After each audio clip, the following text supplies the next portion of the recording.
where they came from exactly is a mystery still lost in time.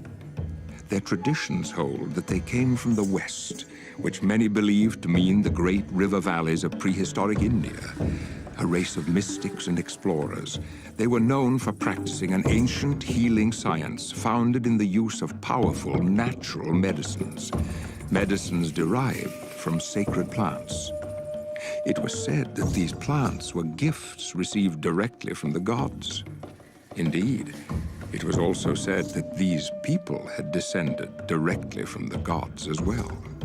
Whatever their origins, some 2,000 years before Columbus discovered a new world far across the Atlantic Ocean, these explorers would set off towards the east, into the currents of the more daunting Pacific, a people in search of destiny.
Maruru mai tai au et whatai haura mai a matoni e so te ene whenua.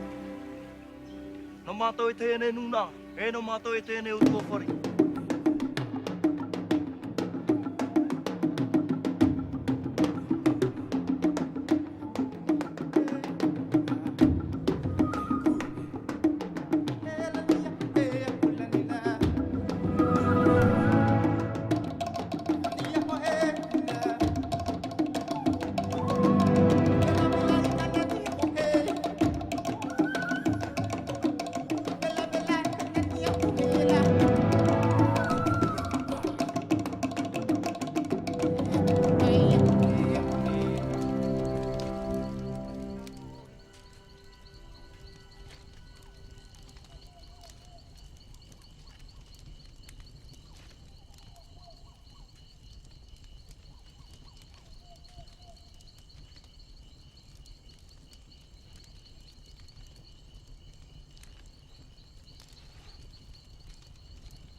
And so they came, these ancient explorers, venturing from island to island across the perilous seas over a course of centuries.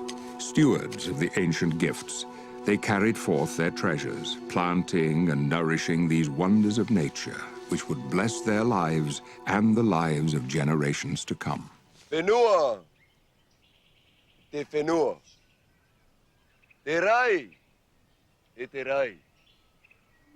Hei te atua e. Mai te mai te e hotu.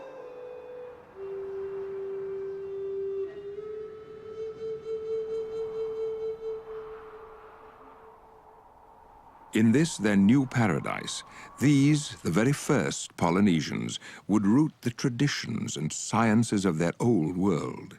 With an eye to the future, they would once again cultivate and nurture the secrets that have been so carefully preserved and passed down to them through the generations.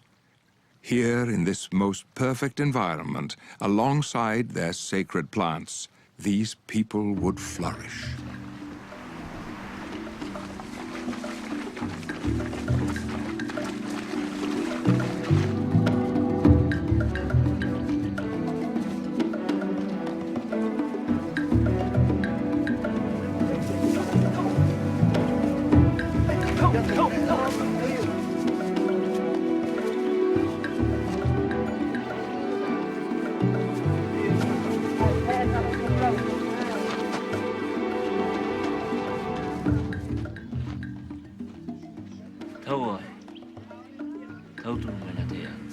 Tioni, hape ben, hare ati me tuno no e arotu me te pen. Hei tini, hauti.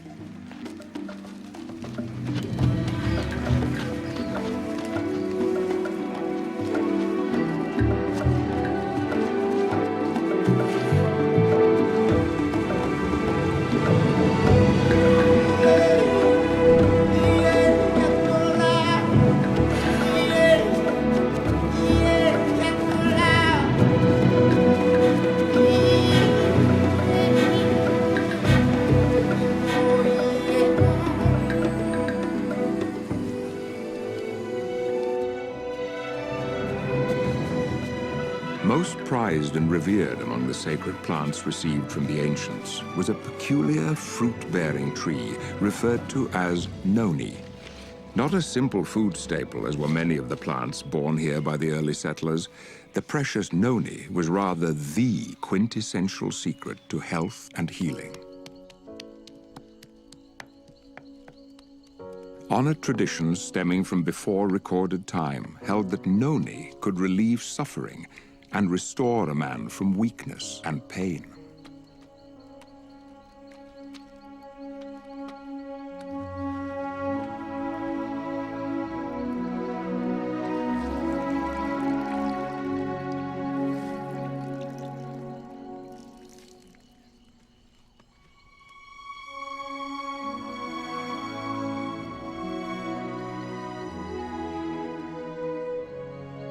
But this gift of the ancients was more than a curative to be used in times of distress.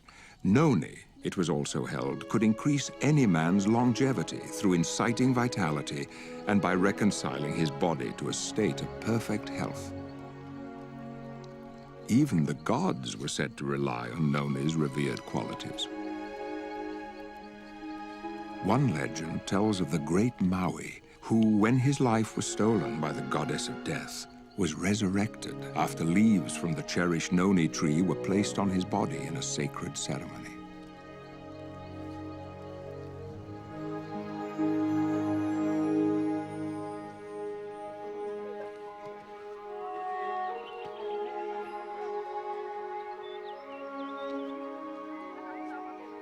Indeed, the lives and culture of the early Polynesian people were profoundly blessed by the mystical noni. Their destinies were intricately intertwined. Together, they had been swept away to this remote island paradise from which all Polynesia would spring. Here, nurtured by pristine bounty, they had thrived. And yet to the rest of the world, these people and their sacred noni were otherwise forgotten or unknown. But such would not last forever.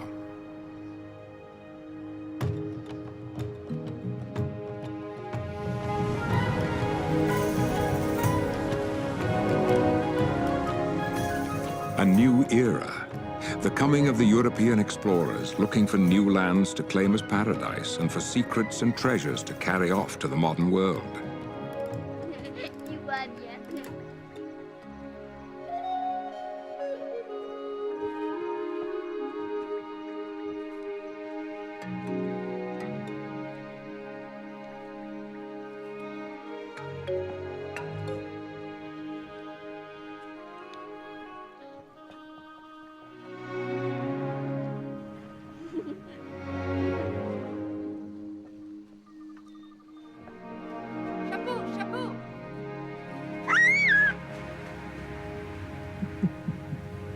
Amongst them were many of the first modern scientists, famed botanists, geographers, biologists, and even astronomers, sailing too in search of discovery.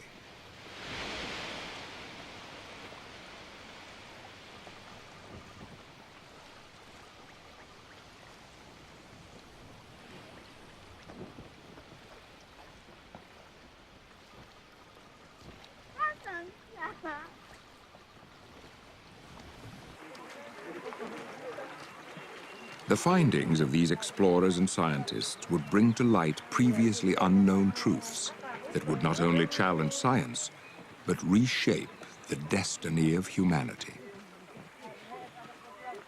Look at this, look at this. Could I see one of those, please?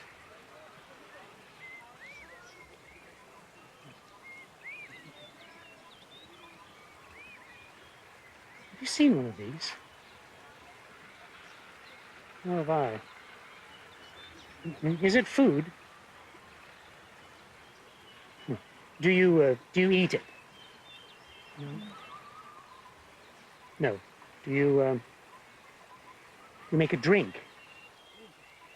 You can drink it. Oh, good. Good.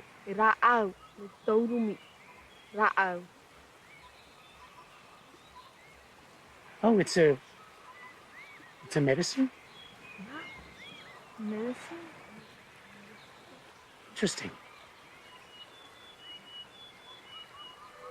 This climate I believe to be, without exaggeration, the best upon the face of the globe, where these happy people depend not upon an annual, but a perennial plant. They have but to climb up and gather their needs from this tree, which, being deeply rooted in the earth, scorning equally the influence of summer heat or winter rains, never fails to produce. Joseph Banks, botanist.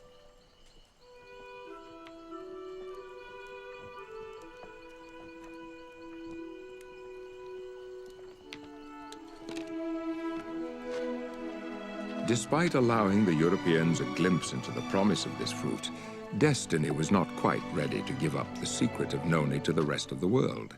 A new generation of stewards was yet to come. Nearly 2 centuries later, Ralph M. Heinecke would receive his doctorate in biochemistry from the University of Minnesota. Upon this accomplishment, his first desire was to escape the cold Minnesota winters, and so he took a job with the Dole Pineapple Company in Hawaii. It seemed merely a practical choice at the time, but unforeseen to Dr. Heinecke, fate was steering him down a path that would lead to astonishing discovery. My assignment was to find application for the enzyme which I had to develop a method for producing from the pineapple stem. Now this enzyme which I got from the pineapple, which I've been calling bromelain,